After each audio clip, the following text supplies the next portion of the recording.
बिस्मिल्लाहिर्रहमानिर्रहीम। अस्सलाम वालेकुम। मेरा नाम है ज़ीशान उस्मानी। आज हम बात करेंगे बोझ डालने की आदत के ऊपर।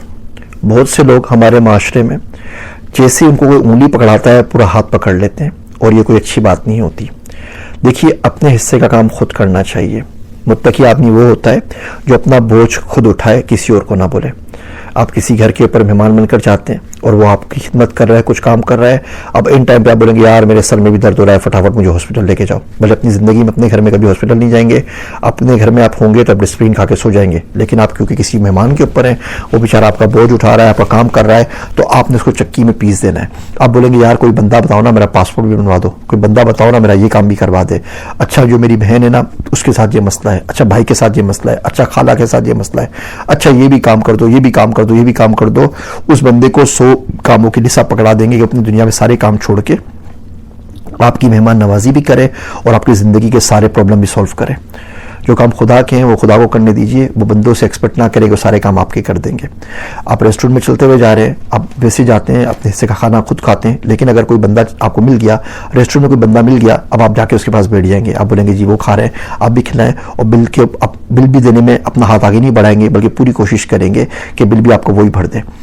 ये छोटी छोटी चीज़ें हैं, लेकिन पता नहीं कहाँ से हमारे माशरे के अंदर आ गई हैं कि आप जिससे मिलेंगे पूरे का पूरा अपना बोझ अपने कंधों से उतार के आपके कंधे पे डाल देगा। आप 15 मिनट किसी वक्त बैठ गया ना, उससे बात सुनने, वो आपको बात करेगा कि जी मेरी जॉब कर दें। आप उसे बोल दीजिए ठीक है, ये मेरा व्हाट्सअप है, आप CV इस पर मुझे भेज दीजिए।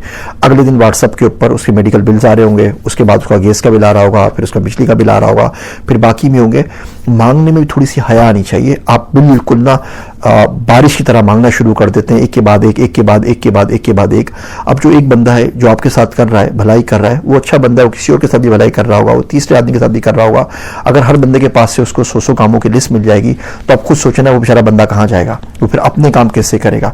वो अपने काम करता है तो आप उसको गाली देते हैं कि देखो तुम सारे काम छोड़ के पैसा कमा रहे हो और पैसे के पीछे पड़ गए और दुनिया के पीछे पड़ गए और दीन का ख्याल नहीं है। और बाद में आके उसी पैसे से आप मांगते हो और उसी पैसे से आप चाहते हो कि आपके वो सारे खर्चे पूरे करे और इलाज करवा दे और पढ़ाई के ऊपर खर्चा करे। तो वैसे तो वही ना जिस पे आप गालियाँ दे रहे थे कमाने के लिए, वो तो कमाना ही नहीं चाहिए था उसको, उसके पास होना ही नहीं चाहिए था इन द फर्स्ट प्लेस। अब अगर आ गया है और आपने उस पर गालियाँ भी दी हैं और आपके ताने भी खा चुका है, अब आप सारे के सारे चाहते हैं कि वो आपके ऊपर अपनी तिजोरियाँ खोल दे और आपके ऊपर लुटा दे। कोशिश करें ज़िंदगी में कोई भी ताल्लुक हो उस पर बोझ ना बने। बीवी पे बोझ ना बने, शोहर पे बोझ ना बने, बच्चों पे बोझ ना बने। बूढ़े हो जाते हैं तो बच्चों की मुसीबत आ जाती है, कभी ये बोलते हैं, कभी ये बोलते हैं, कभी ये बोलते हैं। ऐसा होता नहीं है कि बूढ़े आदमी के सामने घर का बच्चा गुजर जाए और उसको कोई ना कोई काम ना बोल दे या उसको किसी न किसी बात पे डांट ना दे। बड़ी मुश्किल से बच्चे कांपते हुए गुजर रहे होते हैं कि यार अब्बा के सामने से गुजरना है ना तो लगनी है वाट, कुछ ना कुछ उन्होंने बोल ही देना है। तो खामोश भी हो जाया करें, अपना काम खुद कर लें। पानी पीना है, पीट के उठ के खुद पानी का गिलास पी लीजिए। कोई मौजूद है आप बोल दीजिए एक आध दफ़े। मुसलसल बोझ ना बने। हमारे में से कुछ लोग मुस्तकिल बोझ होते हैं अपने आसपास के लोगों के ऊपर, मुस्तकिल बोझ होते हैं ज़मीन के ऊपर। कोशिश करें अपना बोझ हल्का करें, किसी और का बोझ उठा लें। किसी और का बोझ नहीं उठा सकते तो इतना सा काम कर लें कि अपना बोझ किसी और के ऊपर ना डालें। अपने 24 घंटों को एनालाइज कीजिए, आप देखिए अब कब कहाँ किस किस के लिए बोझ बन गए।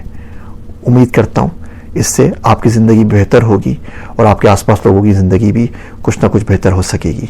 मेरे वास्ते दुआ कीजिएगा। मैं हूँ आप सबका ज़ीशान उस्मानी।